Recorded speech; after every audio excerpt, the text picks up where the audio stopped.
All right, so I'll wait for people to filter in here. I'll get started in just a minute with our introduction. All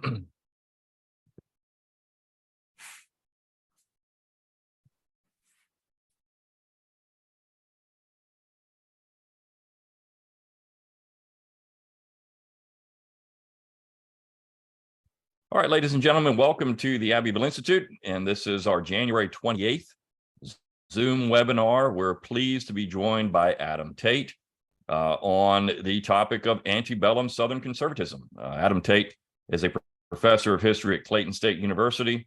He has a PhD in history from the University of Alabama, and he's written a couple of books, Catholics, Lost Cause, and Conservatism in Southern Intellectuals.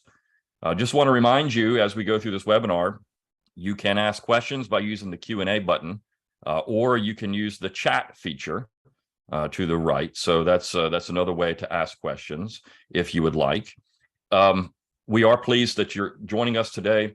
Of course, the Institute is only funded by your generous contributions. So if you like these webinars and everything else that we do at the Institute, please consider a donation. Also, check out our website, abbevilleinstitute.org, ABBEVILLE institute.org. And give us an email address so we can stay in touch with you, and you get a free book when you do that, Exploring the Southern Tradition by 20 Abbeville Institute scholars. So this is going to be a great topic. I'm really excited to have Professor Tate. He is by far an expert in this field. So we're going to turn it over to Professor Tate. And again, as you think of those questions, use that Q&A button or throw them over in the chat. Once he's done, we'll have a conversation with those questions, and that'll be a lot of fun. So, Professor Tate, it's on to you. Okay, thank you. Thanks, Brian, for inviting me, and thanks for coming to hear me today. And so I have three issues or three things I want to discuss this morning, and they may appear to be a little bit disjointed, but stick with me. Let's see what we can do. So the first thing I should mention, so what's the problem or the issue or the puzzle that scholars that bother scholars about this question, bother non-scholars as well. So what is the issue here? What's the problem that we're trying to solve? So the best way to think about this problem, and I'll name the problem at the end of this, is to look at an event. I'll bring two scenes from 1861. So the first one is February 18th, 1861, Jefferson Davis's inaugural address, in which he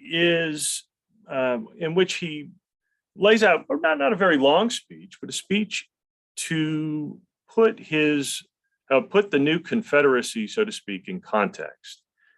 And in the speech, he quotes the Declaration of Independence.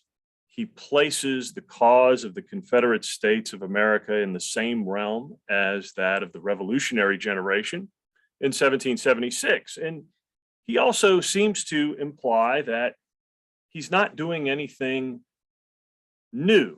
Well, of course, he is doing something new. I mean, in the sense that becoming president of a nation of states that had just seceded. However, right, he denies that the Confederate States are involved in any kind of plan to overturn the social order or engage in other kinds of revolutionary violence. And instead, he says he wishes for peace. Now, what's interesting about his speech, it's very short, but he's presenting his actions. He's selling them, if you will, his rhetorical point in a conservative way, right? That his argument is that he's trying to conserve what he has been handed on by his grandfather and father, so to speak, right?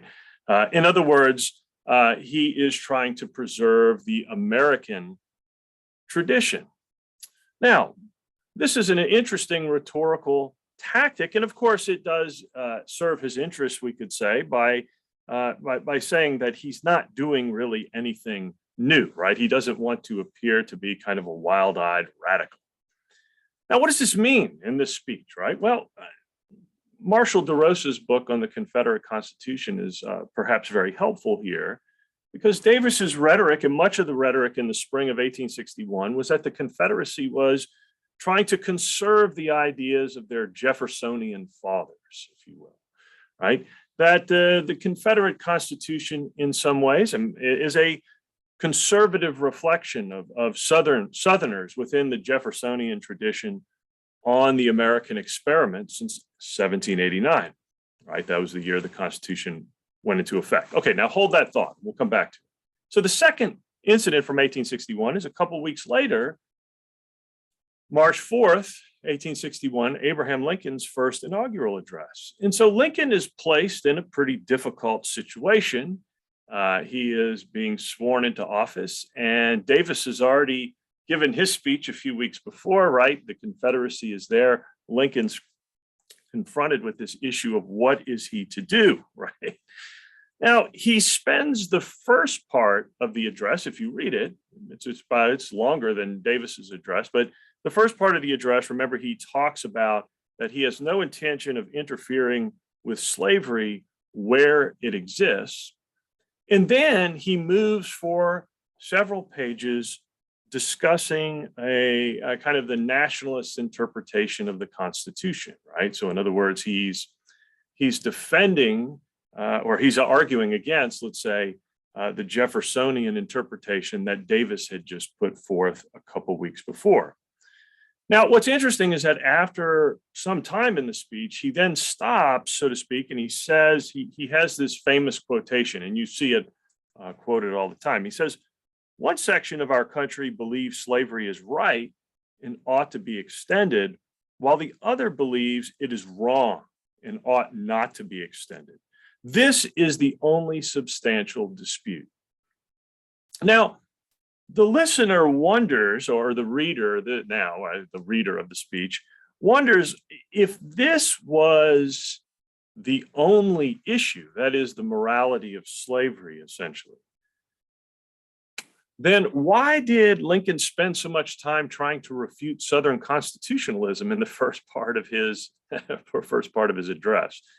In other words, Lincoln's tactic here, right, and he's not alone in this, there were others the same, was it might be an effective political maneuver, that is to reduce the opponent's position to one thing, which can perhaps be more easily refuted.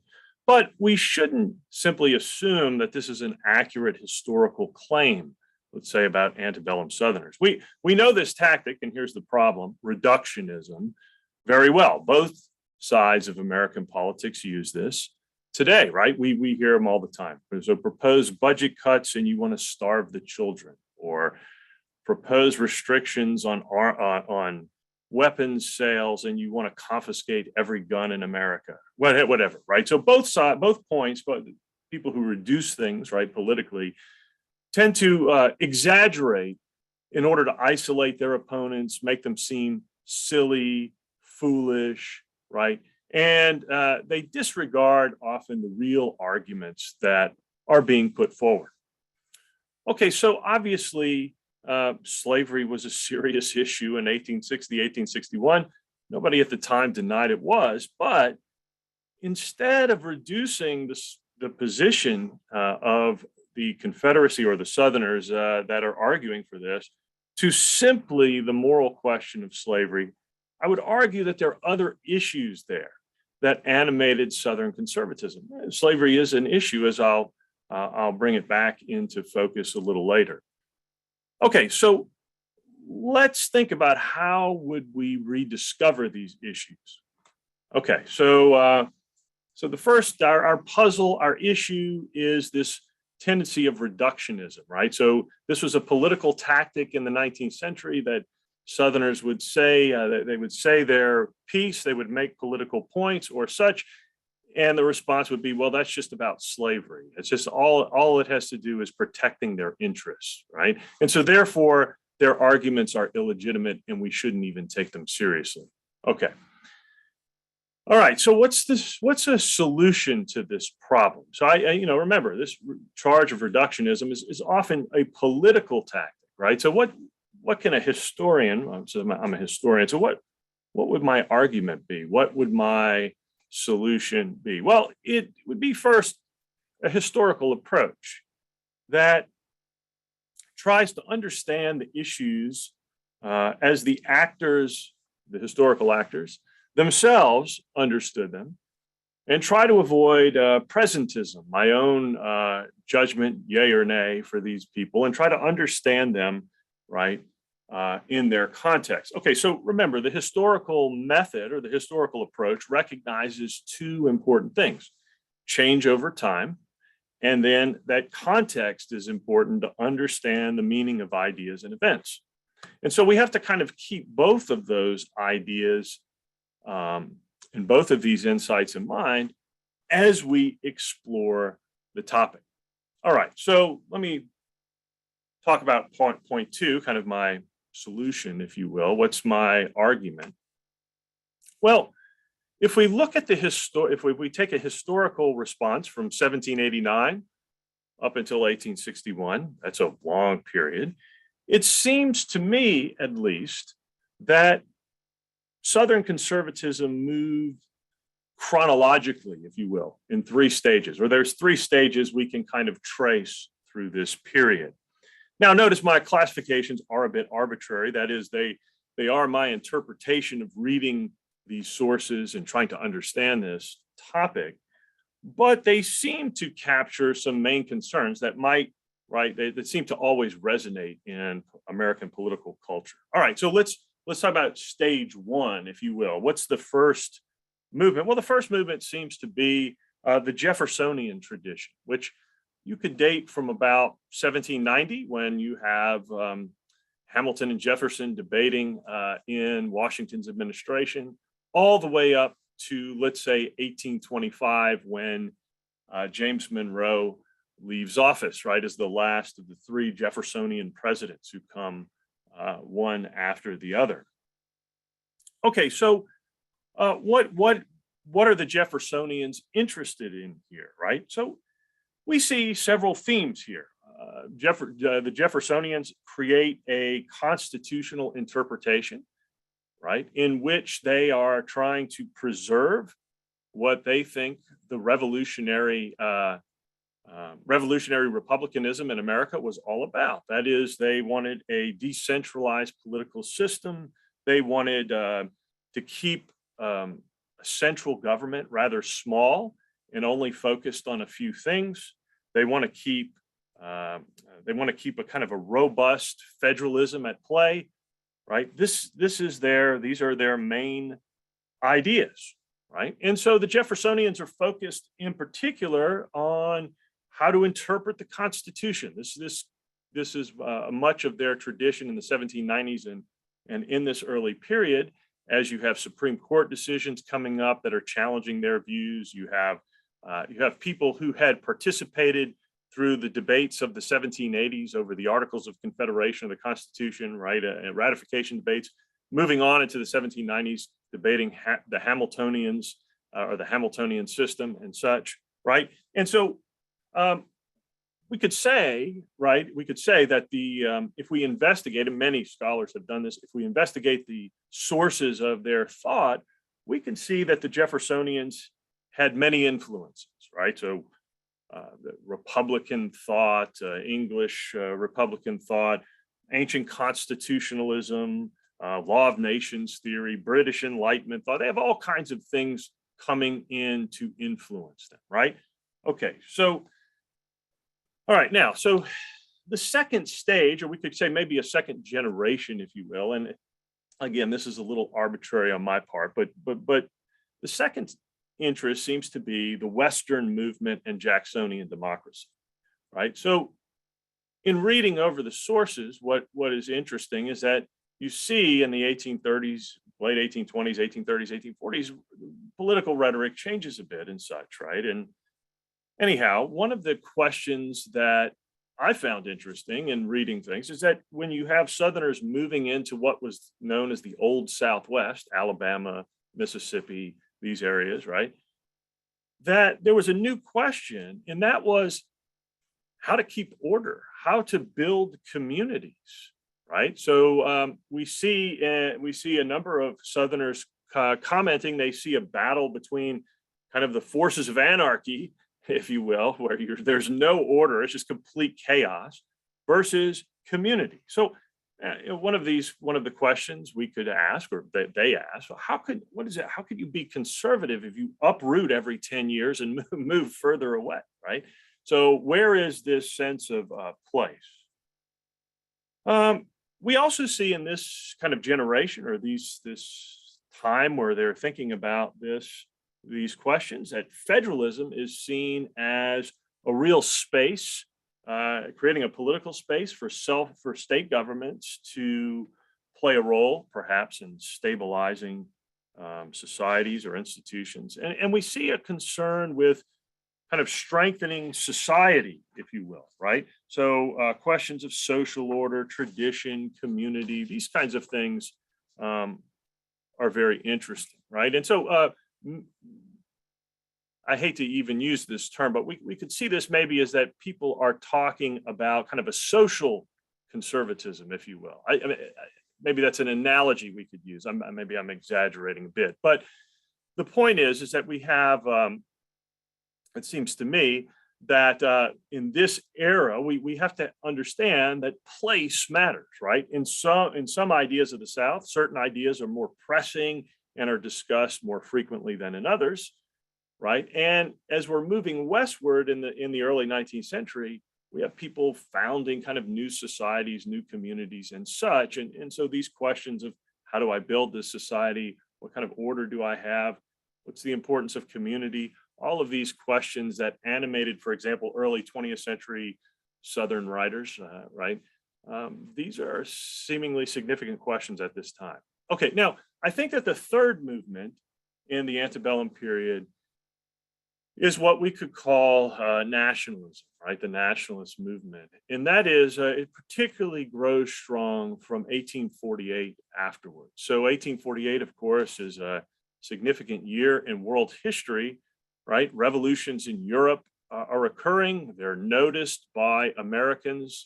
They have people in the 1850s from Europe touring America, right? Old revolutionaries, and this causes all kinds of uproar and so forth. But the question is, right, there's a number of questions that pop up in the 1850s in an American context as well that resemble what European conservatives are talking about in the 1850s.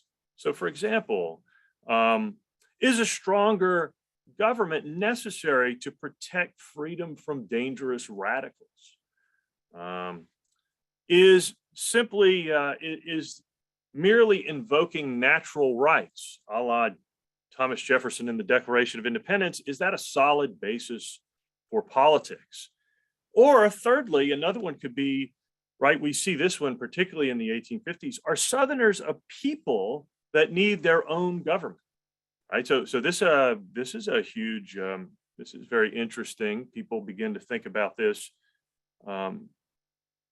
a lot, actually, right? And of course, that is part of what the Confederacy is about. So I would note here that if we look at each of these kind of three moments, maybe we could call them generations, although maybe that's too problematic. We can see that many of the themes they consider are similar, but the context of the times, the places they lived in the South shifted their emphasis from one thing to the other. We could see this, for example, in the issue of slavery. Scholars have commented for many, many years how the Missouri Compromise is something that kind of increased the political rhetoric of slavery, about slavery. Before that, it had not been as common a political topic that is discussed all the time, but afterwards it seems to be a common concern. Now, we could say, if I just summarize this point here, so if we're looking at continuity over time, so what is common among these three generations or three movements, moments, so to speak? Well, definitely a certain constitutional language, right?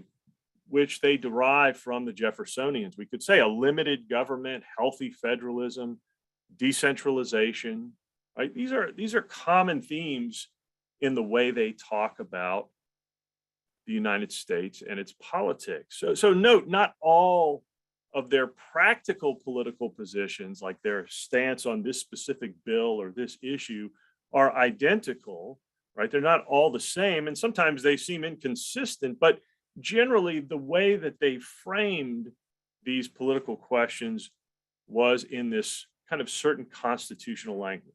That's why when Jefferson Davis gives his inaugural address here, right, and he invokes this language, most people at the time would understand exactly what he's talking about. In other words, he doesn't have to explain every nuance to them. This was the language they were commonly speaking.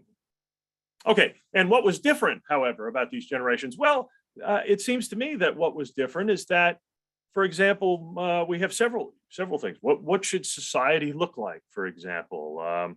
The place of religion in society, and which religion in society, right? So this becomes much more of an important question in different times. Slavery, obviously, more of a concern with some than with others. It's framed in different ways at different times. Another question, right, that comes up: what about institutional life, the institutional life of Southern society? For example, should the South be completely agricultural? Should we have small towns? What's the place of commerce or manufacturing? Does this have a place in Southern society or Southern politics? How do we deal with these questions, right? So these folks who are thinking about these questions, right, differ on some of these other issues as they pop up, given the context of their world. Okay, so, all right, so if the problem is reductionism and my solution is taking a historical approach, and we read these, the scholars read these documents and they pay attention to what changes over time, what stays the same. They try to pay attention to the place and the context in which these things are spoken, right?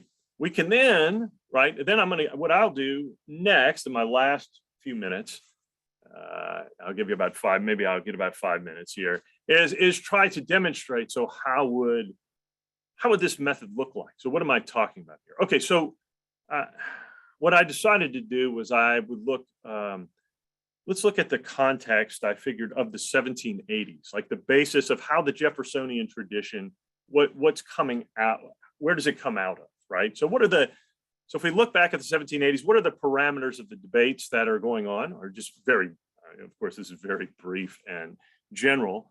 And then how these issues are adopted by the Jeffersonians and form, as we can see, kind of basic premises, if you will, of American politics ever since. Okay, so let's see.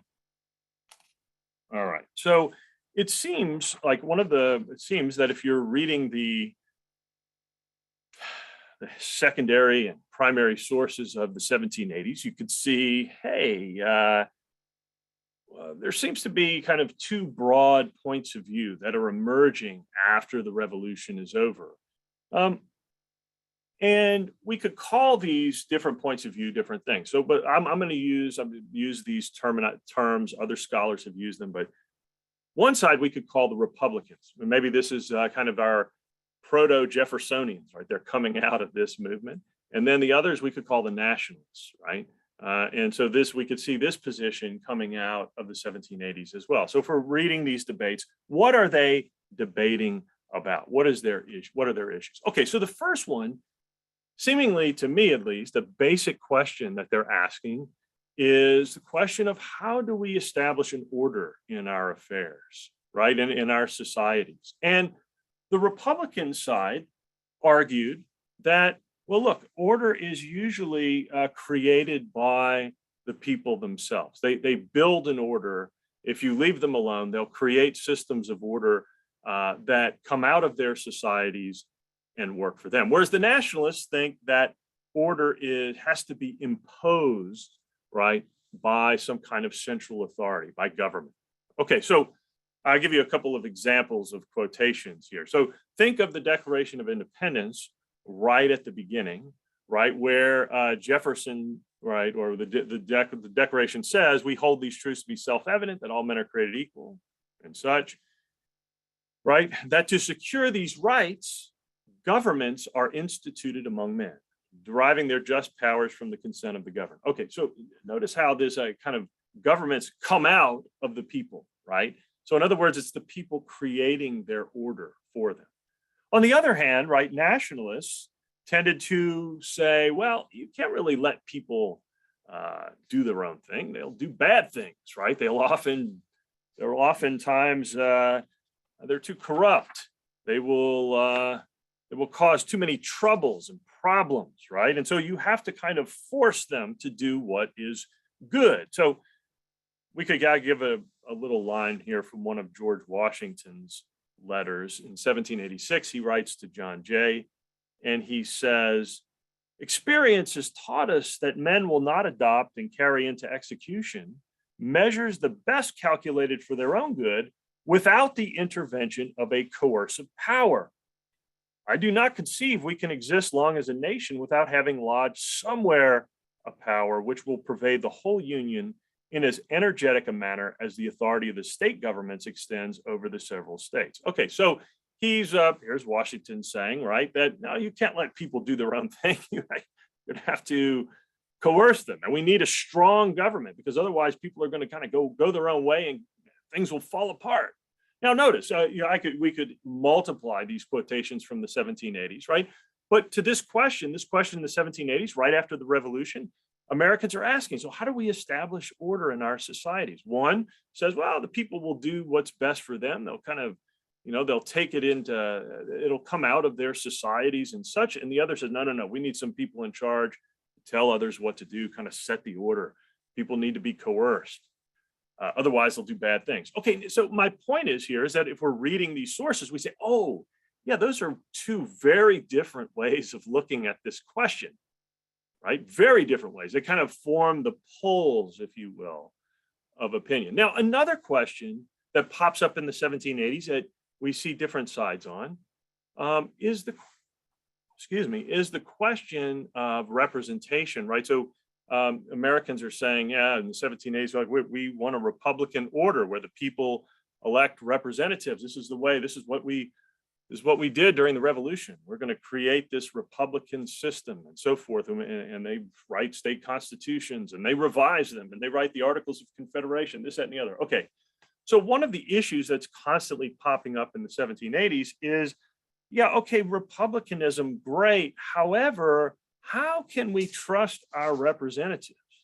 Yeah, so what happens when they begin doing stuff that is kind of violates what they were elected to do, right? So imagine that politicians are elected and they don't do what they say they promised, right? Okay.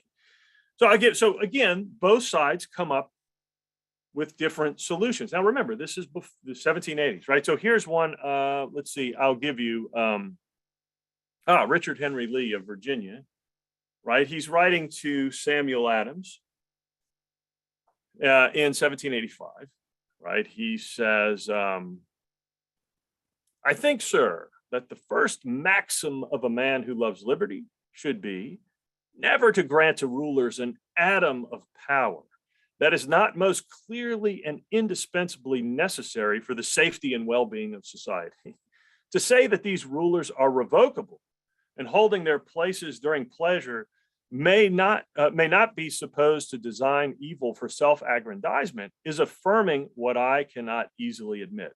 Look to history and see how often the liberties of mankind have been oppressed and ruined by the same delusive hopes and fallacious reasoning. The fact is that power poisons the mind of its possessor and aids him to remove the shackles that restrain itself. Okay, so that's a very blunt way there that Richard Henry Lee is posing this, but his point is that, look, you can't really trust your rulers ever, right? Because they get into power and then they're going to abuse their power. So I don't know, this idea of that we need rulers to set up order, we shouldn't even trust them, right? So the Republican position in the 1780s is kind of, they want to keep government kind of local, right? They want to keep it smaller, right? Perhaps even we could say able to do fewer things. Okay. On the other hand, right, we could say that the nationalists took, of course, a very different approach, right? So one of the famous, one of the positions the nationalists take in the 1780s is they say, well, look, how do I know that representatives will be good? Well, you have to make it in their interest to do the right thing and not be kind of corrupted. So this was Hamilton's famous argument. He would make this all the time, but Washington makes it too, right? In the 1780s, he says, look, we have to create some system where it's people have the interest to do what is right. Otherwise, it's not going to work. So here's a letter from Washington, October 1785. The context of this letter is he's talking about commerce, trying to link the commerce of Virginia to the West, right? So he says, here's what Washington says. He says, the consequences to the Union, in my judgment, are immense, more so in a political than in a commercial view, for unless we can connect the new states which are rising to our view in those regions with those on the Atlantic by interest, the only binding cement. That's a good, the only binding cement, and no otherwise be affected but by opening such communications that will make it easier and cheaper for them to bring the product of their labor to our markets. Instead of going to the Spaniards southerly or to the British northerly, they will be quite a distinct people and ultimately may be very troublesome neighbors to us. Okay, so Washington says, yeah, those Westerners might be troublesome, right? We got to connect them through interest because that's the only thing that are going to keep people together. Okay, now that's another common argument in the 19th century. It's part of that nationalist mentality where it's, think about it, is that you have to have people who are setting up this system to make it in the interests of Americans to kind of do the right thing being whatever end the nationalists had selected for you. Okay. Now, the last of the three questions that they seem to be animated by is the question of, well, okay, so where, if we need, if we don't agree on the question of order, we don't agree on how to keep government in check, so to speak, where should sovereignty lie? And of course, this is the famous debate that goes on for some time. And the Republicans tended to argue, right, of course, that sovereignty should lie in the states, right? And of course, they point to a couple of documents frequently. So in the Declaration of Independence, at the end of the Declaration of Independence, it says, right, that these united colonies are and of right ought to be free and independent states, plural, right? So if they're free and independent states, right? So yeah, they're sovereign states. This is what we should have. And of course, Article 2 of the Articles of Confederation, the Burke Amendment, right? Each state retains its sovereignty, freedom, and independence in every power, jurisdiction, and right, which is not by this Confederation expressly delegated to the United States and Congress assembled. Okay, so both of these, Declaration of Independence, Articles of Confederation, Article 2, the Republicans say, hey, look, this is the basis of our political order, right? This is the basis of our order. The basis is that it's state sovereignty. And of course, the nationalists, at the same time that the Republicans are writing in the 1780s, of course, they're saying very different things. I'll quote Hamilton here, because he's always good for a good quotation. But Hamilton here from 1780 in his famous letter, September 3rd letter to James Duane, he says, but the Confederation itself is defective and requires to be altered. It is neither fit for war nor peace. The idea of an uncontrollable sovereignty in each state over its own internal police will defeat the other powers given to Congress and make our union feeble and precarious. Okay, so there he is. Well, we can't have state sovereignty. It's going to destroy, right, the union. People will fight, and it's not in anybody's interest to get together. Okay, so my point. Okay, so let's take a step back. So what's interesting is that to me, so when you go back and you say, okay, so what are they arguing about and how does the Jeffersonian position emerge? It seems to me in the 1780s that these are the main three questions. Now, other scholars might argue other questions are there, and sure, we could argue about that. But it seems to me that those are the main three questions that seem to be animating, right, this political discussion. And so as you go on and read Jefferson and Madison and other Jeffersonians in the 1790s who are creating, if you will, or who are articulating this Southern constitutionalism or Republican constitutionalism, we should say, right? They're drawing off of all of this political context, this debate back in the 1780s. And their position, right? Their position is that, their constitutional position derives from their positions back in the 1780s about how to preserve the revolution, how to preserve that Republican tradition. And so we could say, right, that if we start there, right, if in that debate, and then we go to 1861, where I started this presentation with, we could see a continuity there, right? Of course, some things are different, as I already argued, over time, but that there is this continuity in thinking about things, right? There's a common language that they speak, and it seems to me, at least, that if we would study, the way to historically study this is to go back, kind of recreate the debates that they're having, pick out the important issues. What are the different sides in the debate? Kind of bring them into conversation. And this will allow us to see in each time period, what are their different concerns? What are they interested in? And then as we measure that over time, what continues, what differs over time and such.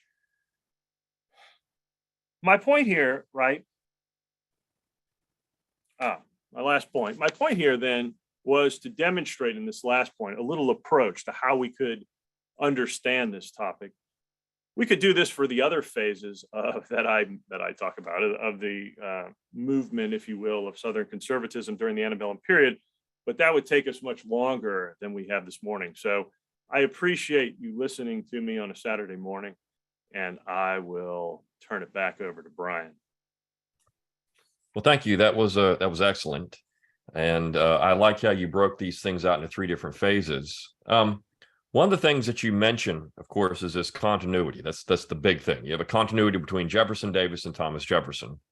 And that's a point that some people would refute. I mean, there really isn't anything there. Lincoln was more of the continuity between Jefferson, Thomas Jefferson, and the 1860s. So you have this split, so to speak, in those interpretations. And I think one of the questions that people would have, first of all, and it's kind of been mentioned in the Q&A, so let me say it this way: who really is preserving the revolution? I mean, or is it still an open historical question? Was Lincoln preserving the revolution because of his insistence on what we often call the proposition nation, this idea that the Declaration in the second paragraph is the most important paragraph, or is Jefferson Davis preserving the revolution because of the last paragraph, as you point out? And can a conservative preserve a revolution? So, I mean, this is where people would say that conservatives don't really preserve revolutions. That's right. Not really conservative. Yeah. So is there a way you could answer that? I know we don't, I mean, we could probably talk about this for hours, but yeah, that's a good, well, of course, I always think that one of the things that, okay, I'll say it in I'll answer it in two different ways. One of which is that you can see how this works where right away, of course, even, right in the 1780s, as part of my argument is that there is this debate over what the revolution is all about, right? And they have a very different, and so we could see this in various ways, right? So let's think of how the different sides in antebellum America, what they're quoting, right?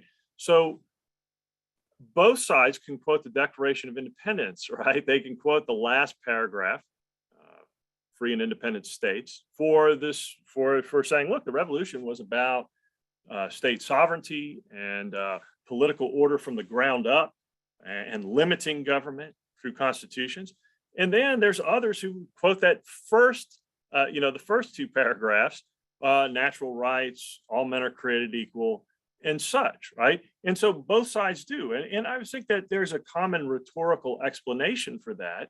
And that is that they're looking for an authority to support their political position. Or the other one is the US Constitution. So on one hand, you have the invoking of the preamble, we the people of the United States, as the people of America, form this nation. And then you have others like Calhoun and others who are quoting Article 7 of the Constitution, the ratification statement, which says this shall go into effect among the states so ratifying the same, which seems to make it that the states are the not the people of the not the whole American people are the ones who ratify the document, right? So who's in charge? Is it the people in the preamble or the states in Article 7, right? So they're both, if we look at the rhetoric, they're both quoting these different things, right? Okay, now, so my only point in that is that, yeah, I mean, there's different interpretations right away. We could even say as the thing is going on, right? Because this brings up your next question: is that conservatives are they supposed to be conserving a revolution, right? Well, this gets back to, of course, an even bigger question: was the American Revolution revolutionary? Which is again discussed right in the 19th century as well. This is not some kind of new debate that we have today, right? The position that the Southern conservatives would take oftentimes is that the revolution, again, you would have to uh, play them out over time, right? But the debate that later on in the antebellum period is that no, the revolution was not a revolution as in the French Revolution was, that instead this was a kind of a preserving of American society, colonial societies, that this was a kind of a, that we had to uh, I guess we could say that we could secede from the British Empire, if you will, in order to preserve our societies, right? That's a kind of a conservative argument. And in fact, it's very similar to it's identical to what Jefferson Davis is arguing in 1861. So I guess that, I guess I'm not going to, my own comment is, if you're looking at it historically, yeah, I mean, this is the big problem. Both sides are claiming authority from the same documents and the same movement, right? And that's why they can't seem to get along very well, right? And I think, as I mentioned earlier, I think this really begins right in the 1780s. This is not some kind of new thing in the 1850s. Yeah, I mean, I'm glad you got to that point. I'm kind of trying to lead you into some of these comments that you made there Oh, I'm because sorry. people have brought up in the chat. It was the American War for Independence really that revolutionary? In fact, one of the things that people often miss is Jefferson's summary view, where he start in that 1774, he's calling the colonies states. He calls them countries. He's already outlining really this very decentralist position, and it's a constitutional crisis to him. And that's essentially what you've set up here. We have a constitutional crisis in 1861. Why would Lincoln spend so much time refuting a constitutional position if it was all about reducing the issue to one singular issue, Right. of slavery? So when you have this constitutional crisis, and even you could look at the American War for Independence in the very same way, Jack Green has done that quite successfully. It's this order. What kind of order are we going to have from the Parliament to the colonies themselves, not just in North America, but also Jamaica and Ireland, and everywhere else? How do we view these things within the context of central power in relation to the states themselves, or the peripheral of the empire? One of the things in your book that you do well in the first book is bring up some of these names in Southern conservatism that people don't know a lot about. And some of these people are just fantastic. And one of my favorites is, of course, John Taylor of Caroline. Taylor of Caroline wrestled with the French Revolution and then, of course, the American War for Independence. And he made this very interesting statement later on when he was writing about how people had kind of believed these Enlightenment theories in the 1770s, but then experience really had shown them this was all just completely crazy, because you saw what happened in the Caribbean, you were seeing what was happening around the French Revolution. So in the 1770s and 80s, do you think people really did believe kind of this Enlightenment push at the time, or was it not really something that they would act on? They might use this rhetorically, but at their core, they didn't really believe these lofty visions of human rights, or, all men are created equal, this kind of stuff, in the way that, of course, we would definitely do it today, but particularly on the left. But how did they conceptualize of these things? Oh, that's a really good question. I can only speak for Taylor, who I've read a good amount of. I think Taylor really did believe those at the time. He then later maybe he tracks back on them. A number of interesting things is that Taylor seems in some ways to be very similar to. He makes some very similar points to Thomas Paine in a few a few of his points. And I think that later on, Taylor begins to see that maybe this is problematic, right? It begins to walk this back after 1815. Again, I think that the revolutionary generation does really believe in these ideals. They seem to state it, although they're often not very consistent on a number of things. So they might invoke them, we could say rhetorically. And then if we look at some of their policies that they're actually enacting in the states during the revolution, they don't seem to coincide with these natural rights or such. So I see, I mean, the point is a good point. It's brought up at the time and it's debated as well. Again, it's sometimes it's hard to tell as a historian when you're looking back. Yeah, they do invoke these things. They put them into their constitutions and laws and so forth. But then you look at some of the laws they're passing. Hey, that doesn't seem much like you're protecting natural rights or this, that, and the other. So again, I would say that that question is going to be a disputed question depending on how you see the evidence and who's saying what. I think that probably after Napoleon, we see that people like John Randolph,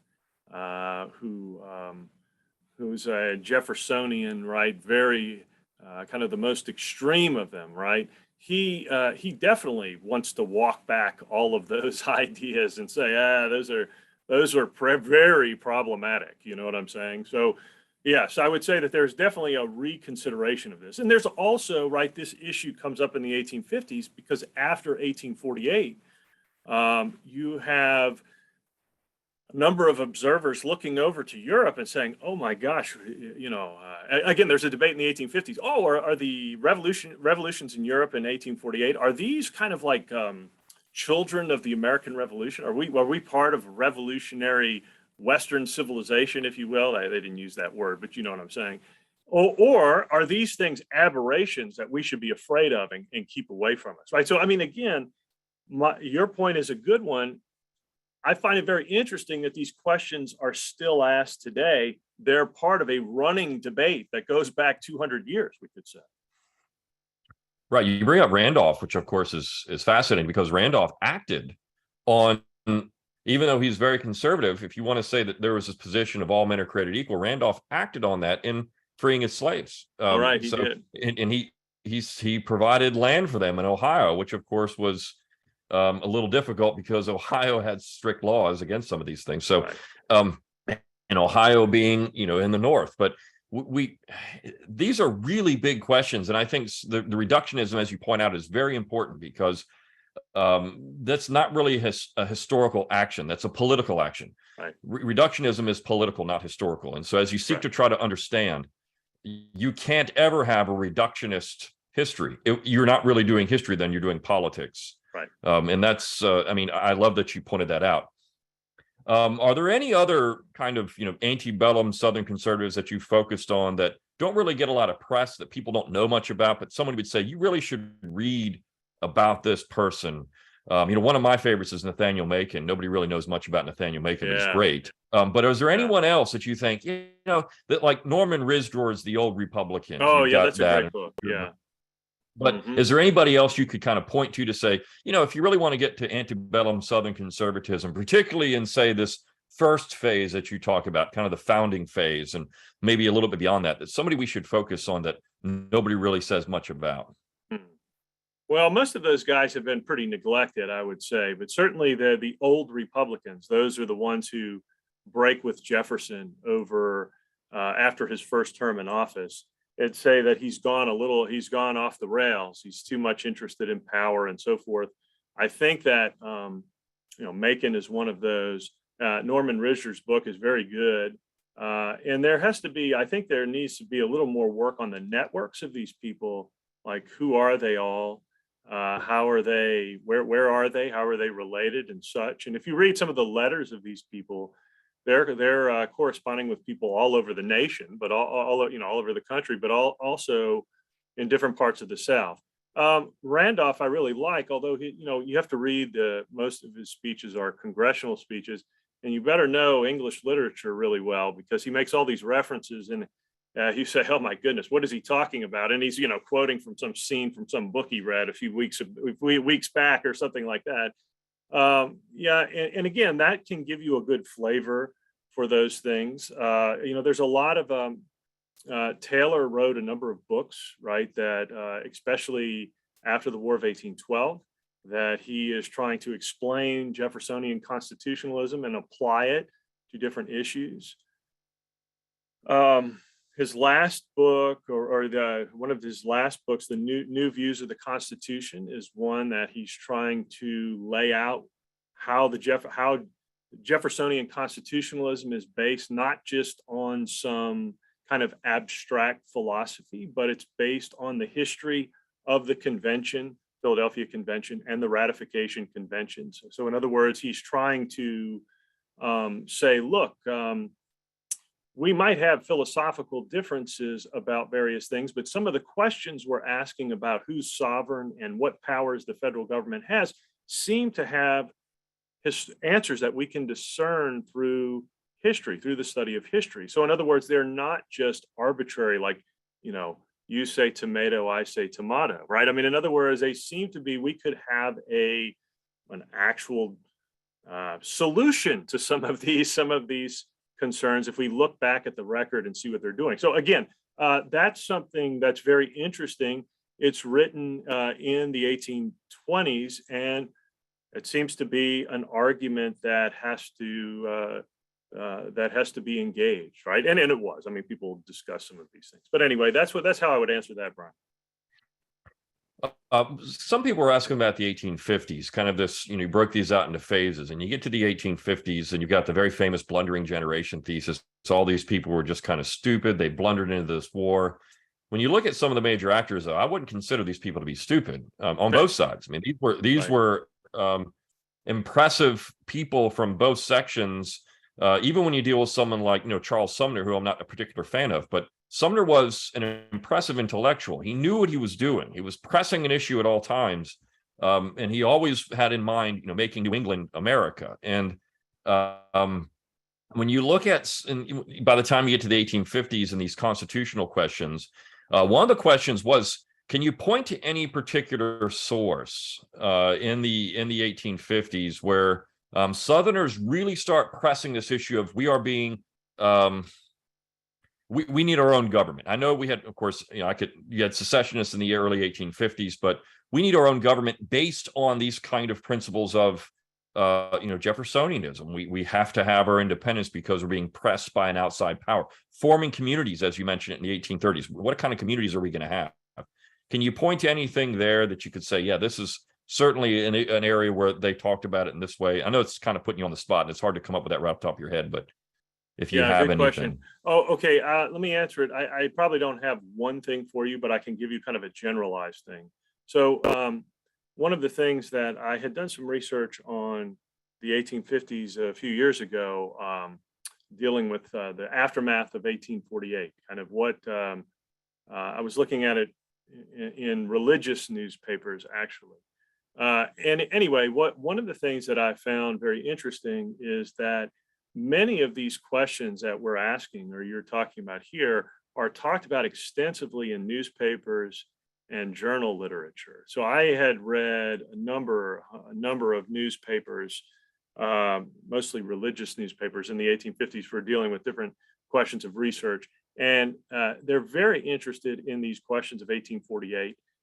They're very interested in this question of we are our own people. We need our own government and such. Now, one of the writers that we could say, a famous writer of the Antebellum South, William Gilmore Simms, by the 1850s, certainly sees Southerners as a people, and this drives his Southern nationalism, right? His idea that he wants to have a Southern nation, right? And of course, this is my point earlier in suggesting this kind of looking at antebellum conservatism in stages indicates that perhaps, right, what's going on in Europe, what's going on in 1848, the forces of nationalism that are unleashed in the early 19th century, has effects on Southerners as well as Northerners as well, right? And again, we can see this in the kind of the sectional nationalism, if you will, to use another scholar's phrase.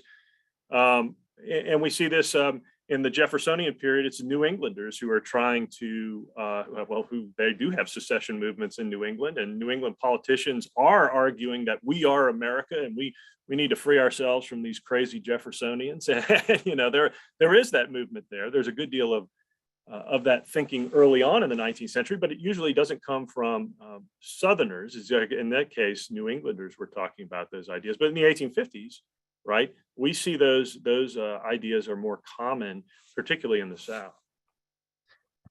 Yeah, I mean, I think that's so important to mention is New England and Jeffersonianism wasn't just confined to the South. I mean, certainly right. These antebellum Southern conservatives are important in the Jeffersonian tradition, but you had them, and you could even say Southerners were, and they pointed this out. Well, you all up in New England were the first ones to really talk about leaving the Union. What's so wrong about it now? Why is it so bad? But it's fascinating when you look at these twists and how this stuff starts to happen. And you mentioned Sims and also Randolph, but you mentioned Sims. And of course, when you look at someone like Drew Gilpin Faust in her book, The Creation of Confederate Nationalism, and she says that, really the only thing that held them all together was slavery.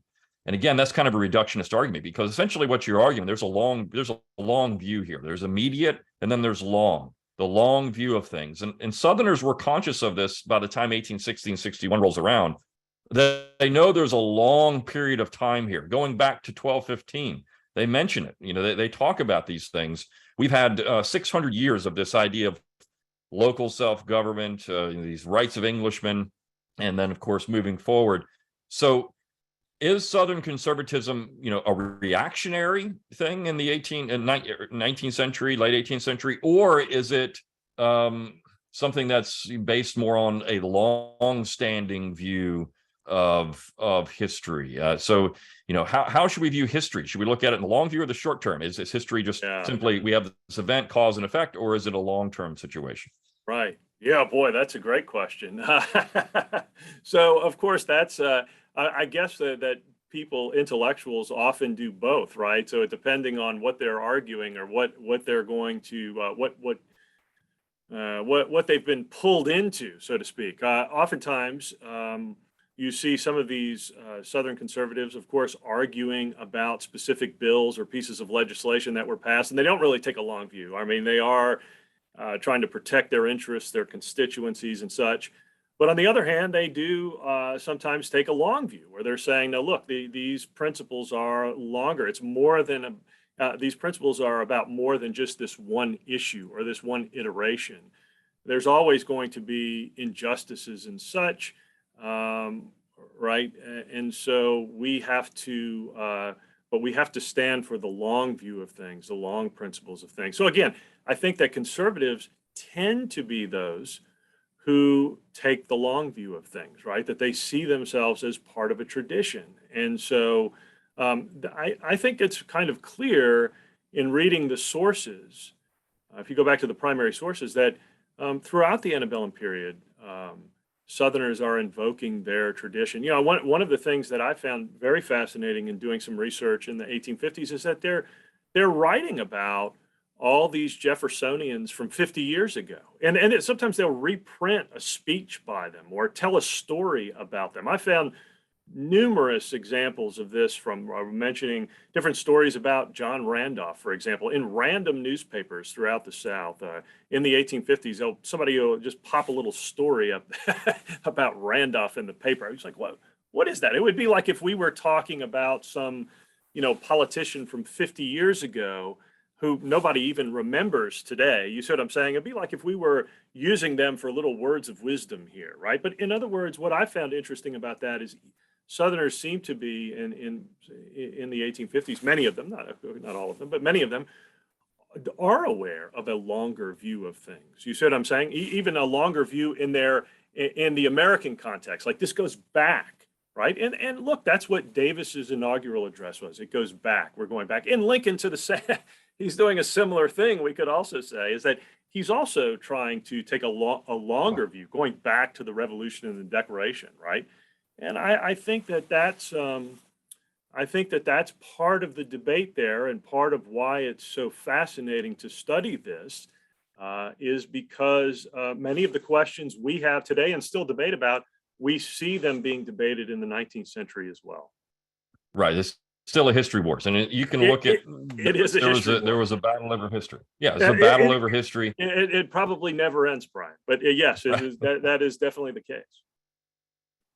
Well, this has been a fascinating discussion. I mentioned to Dr. Tate before we came on that we're going to have him on to do other things and talk about these issues in greater detail, because in 1 hour you really can't get to all the meat of this, and it's so much fun to talk about it for us to kind of geek out here on history. But we do appreciate your time, and I know we keep these to an hour, so we appreciate your time and you attending this webinar, and we appreciate Dr. Tate for coming on, taking this Saturday to be on with us. So thank you very much. And again, this will be on YouTube very shortly. So if you want to catch it again and watch it over, you can.